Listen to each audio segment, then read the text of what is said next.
We're here with head coach and general manager Pat Mikesch of the Green Bay Gamblers as they're back from a weekend in Plymouth, Michigan, a pair of games against Team USA.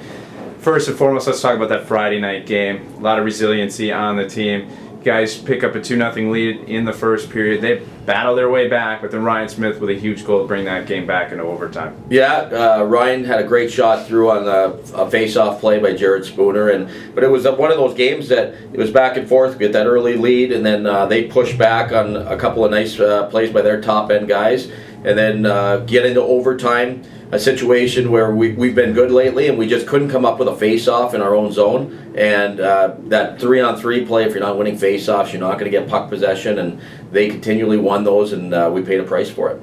And then on Saturday night, Team USA did pick up the victory. They outchanced a little bit, but I thought you guys were still in that game throughout the entire contest. You know, it was a very good game, and they scored on their opportunities. We had a couple chances in that second period that we didn't capitalize on with some odd-numbered rushes.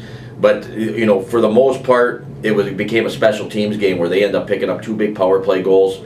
And we just gave those opportunities, those top-end guys again. I mean, Keller and Bello were both great, and their line picked up all 7 goals for them on the weekend.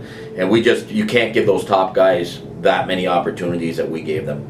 Even so, with this giving up 7 goals on the weekend, I thought your goaltending was very good this last weekend. Yeah, Adam and Kevin both played well. I thought they matched up very well with the U.S. goalies, who also played extremely well. So it was a very balanced game. Talking to Coach Cole after, you know, he thought that it was very well played both ends of the ice, and it was one of those. I think we could have come home with more points. But at the same point, it's 1 point on the road, and we just need to make sure that we get back and focus on our home ice task ahead of us. Now, the development program they play in the USHL, they also play college teams, and I thought this weekend was a really good measuring stick for the Green Bay Gamblers looking at the last half of the season here. Well, you need to play all 60 minutes when you're going to play against that team, because a shift off here, a shift off there, some of their top-end guys are going to make you pay. And I thought for the most part we played a very good road weekend, limited their opportunities, but it's amazing, those little mistakes, a bad penalty here, a bad penalty there, how much you can pay a price.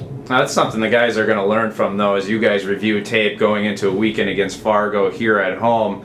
That's going to be a great film review for you guys to say, hey, here's the top end guys, here's what they're doing, here's the little things that we potentially could have did a little bit better, and we would have won these games. Well, without a doubt. I mean, and for the most part, I want it to be a positive. I mean, because you were going to go on the road and play some other very good teams in our league, and you just road hockey. You need to make sure that you're taking care of quiet times in the game, and you got to avoid the bad penalty and how face-offs are so crucial. You don't get that last change. So there's a lot of things we could take from that road weekend playing against a very good team. All right, thank you, Pat. I appreciate your time. All right, thank you.